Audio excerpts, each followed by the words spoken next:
घने जंगल के बीचों बीच एक अंधेरी सीलन भरी गुफा में सुधा एक बड़ी सी चट्टान के सामने बैठी हुई थी। उसके पूरे चेहरे और कपड़ों पर राख ही राख लिपटी हुई दिखाई दे रही थी। सुधा की आंखों की पुतलियां पूरी तरह से पलट चुकी थी। उसे देखकर स्पष्ट समझ आता था कि वो किसी शक्ति के प्रभाव में है। सुधा के हाथ, पैर और गर्दन की हड्डियां कट-कट की आवाज के साथ मुड़ते ही जा रहे थे और सुधा दर्द से बुरी तरह बिलख रही थी। दर्द जब बर्दाश्त से बाहर हो गया तो सुधा वहीं जमीन पर जा गिरती है और अपने होश खो बैठती है। रात घिर आई थी। राघव अपने कमरे में बिस्तर पर सोया हुआ था। देर रात गए बंद आंखों से उसे एक सपना दिखाई देता है।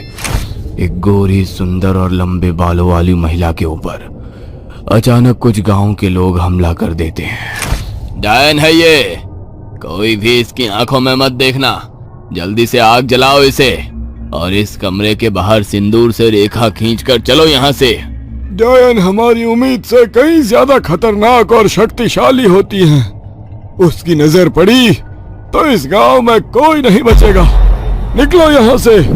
वो लंबे बालों वाली सुंदर औरत आग की लपटों से घिरी अपने शरीर के मांस की जलन को मिटाने की कोशिश में यहाँ वहां दौड़ रही थी। उसकी चीखें सुनकर राघव का दिल कांप उठता है। डायन, क्या वाकई जो कुछ मैंने अभी देखा वो एक सपना था? लेकिन वो जगह जहां पर डायन को आग के हवाले किया गया था वो कुछ जानी पहचानी से क्यों लग रही थी? आखिर क्या है ये सब? सभी सिरे आपस में उलझे हुए हैं। आखिर कैसे सुलझाए ये सब? अचानक ही राघव को कुछ याद आता है। याद आ गया, वो जगह कोई और नहीं, मेरा अस्पताल ही है। तो क्या हॉस्पिटल में किसी डायन को जलाया गया था? लेकिन ये तो बस एक सपना है। क्या सच है क्या सपना, कुछ समझ में नहीं आता। उस दिन सुधा भी तो कुछ ऐसा ही बोल रही थी ना कि उसने मेरे कैबिन के बाहर किसी डरावनी औरत को खड़े देखा और कमरा नंबर 9 से उसे किसी के रोने चीखने की आवाजें भी सुनाई पड़ी थी। हाँ, बिल्कुल सही। सपने में भी तो मैंने उसी कमरे में उस औरत को जलते हुए देखा था। राघव की आंखों से अब नींद कोसों दूर चली गई थी। उसने टाइम देखने के लिए अपना मोबाइल उठाया। रात के 2:30 बजे थे। राघव टहलने के लिए घर से बाहर निकल जाता है। कुछ दूरी पर उसे एक फकीर जैसा दिखने वाला एक आदमी दिखाई देता है जो अस्पताल की खुली खिड़की से अंदर की ओर झांक रहा था। उसके हाथ में एक 4 लौ वाला दिया था जिसे लेकर वो कुछ मंत्र बड़बड़ा रहा था। उसके बाद उसने वो दिया खिड़की पर रखा और अपना मुंह कपड़े से बांधकर वहां से जाने लगा। कौन हो तुम? क्या कर रहे थे यहाँ? तो क्या तुम्हारी वजह से ही सुधा और दिनेश की ऐसी हालत हुई? ये सब जादू टोना करके क्या मिल जाएगा तुम्हें? जानते हो ना, 25 साल से बंद पड़ा था यह अस्पताल। तुम गांव के लोगों को बीमारियों से मरना पसंद है तो ठीक है, चला जाता हूं मैं वापस। ये सब करने का क्या मतलब है? मुझे गलत समझ रहे हो तुम। मैं यहाँ पर कोई जादू टोना तंत्र मंत्र नहीं कर रहा था, बल्कि मुझे अंदाजा है कि कितनी बड़ी अनहोनी को दावत दी है तुमने अस्पताल को खोलकर। बस उसी अनहोनी को टालने की कोशिश कर रहा हूँ। तुमने देखा ना क्या हुआ उस दिनेश के साथ। किसी भ्रम में मत रहना कि दिनेश को कोई बीमारी हुई थी। ना तो वो दिनेश मरा था, ना तुम्हारी नर्स सुधा। डायन की काली नजर पड़ी है उन दोनों पर और अब वो डायन एक एक करके सबको अपना शिकार बनाएगी। काली नजरें, ये सब क्या बोल रहे हो? अपनी करतूत को छिपाने के लिए बातों का रुख अलग दिशा में मोड़ रहे हो। तुम्हें क्या लगता है मुझे समझ नहीं आ रहा कि तुम क्या करने की कोशिश कर रहे हो? देखो बाबू, तुम शहरी हो, ऊपर से पढ़े लिखे डॉक्टर। तुम्हें इन तंत्र मंत्र की बातों पर यकीन नहीं आएगा, लेकिन मैंने अपनी उम्र के 80 साल इसी गांव में रहकर बिताए हैं। मैं अच्छी तरह जानता हूं यह कोई सामान्य अस्पताल नहीं है। डायन की काली नजर पड़ी है इस पर, जहां आने वाला कभी कोई आबाद नहीं हुआ। 20 साल पहले भी एक डॉक्टर ने यहाँ आकर इस अस्पताल को चलाने की कोशिश की थी, लेकिन 20 साल पहले जो कुछ घटा उसे सोचकर अभी भी मेरी आत्मा कांप उठती है। बताइए ना बाबा, आखिर क्या हुआ था 20 साल पहले? चतुरसेन शास्त्री नाम के एक डॉक्टर ने आकर यहाँ पर इस बंद पड़े अस्पताल की जिम्मेदारी संभाली थी। पति पत्नी दोनों डॉक्टर थे।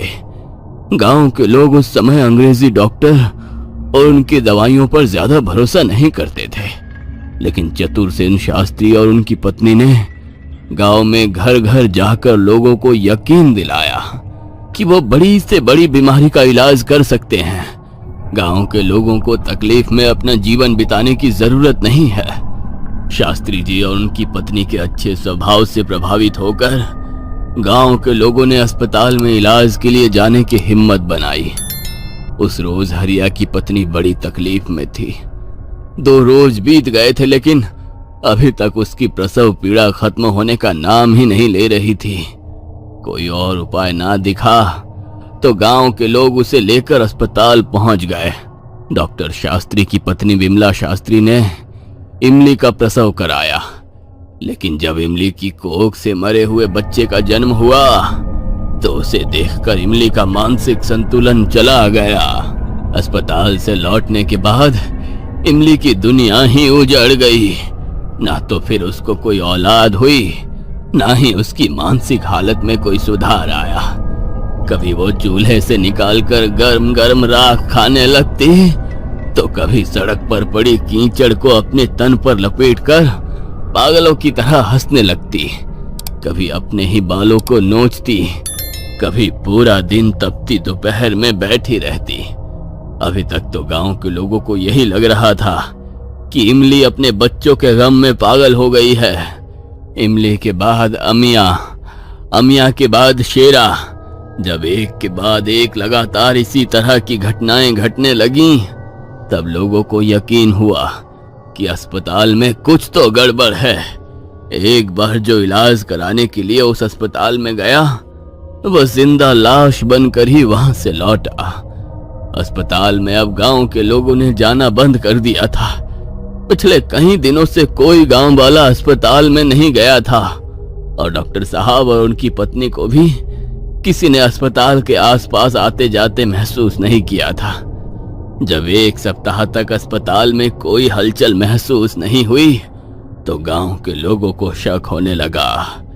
एक रोज सवेरे जब मुखिया जी अपने साथ कुछ आदमियों को लेकर अस्पताल के अंदर गए, तो डॉक्टर साहब और उनकी पत्नी की बुरी तरह जली हुई लाश बरामद हुई।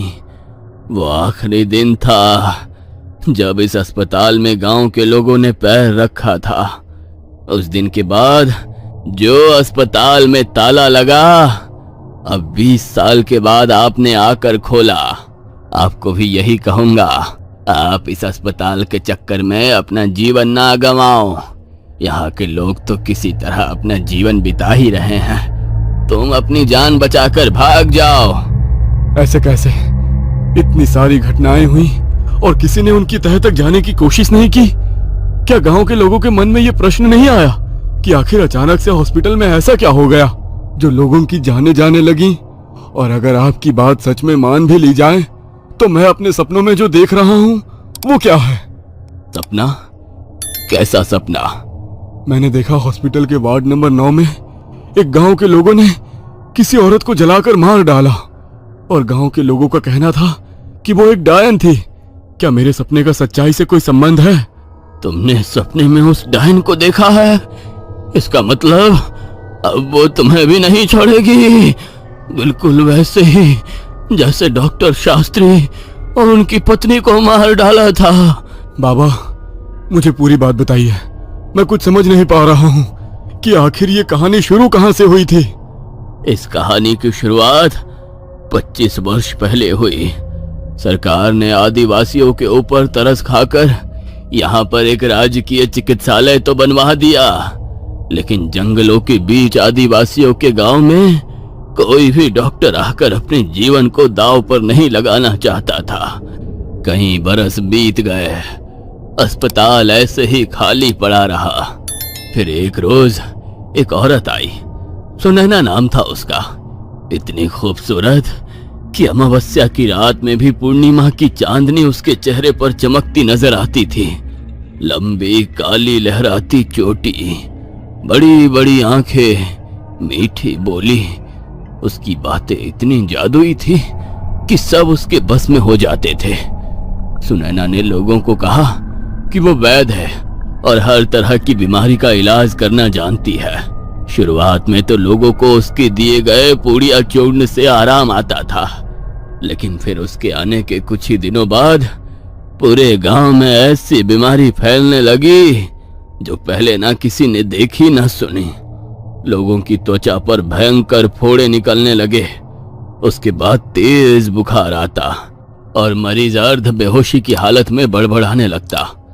बुखार आने के बाद हर किसी को अपने आसपास कोई रहस्यमयी औरत की परछाई दिखाई देती, तो किसी को आदमी की। डर से कपकपी होती आंखें खुलनी बंद हो जाती और 2 दिन के अंदर ही मरीज की मौत हो जाती। सुनैना की दिए चूर्ण दवाएं सब बेकार साबित हो रहे थे। सुनैना इसी अस्पताल में लोगों का इलाज करती थी। एक रात एक बच्चा जिसकी कमर पर पड़ा फोड़ा दिखाई दे रहा था, उसकी मां रोते हुए उसे लेकर सुनैना के पास पहुंची। देर रात का समय था। सुनैना ने कुछ जड़ी बूटी उसके घावों पर लगाई, दवा खिलाई और फिर उसे यहीं अस्पताल में ही आराम करने के लिए कहा। कुछ देर बाद बच्चे की हालत बिगड़ने लगी और वो बिस्तर पर लेटे हुए ऐसे छटपटाने लगा जैसे किसी अदृश्य शक्ति ने उसकी गर्दन दबोच रखी हो। कुछ देर बाद बिस्तर पर छटपटाने के बाद बच्चे का शरीर बुरी तरह से अकड़ गया और उसकी मौत हो गई।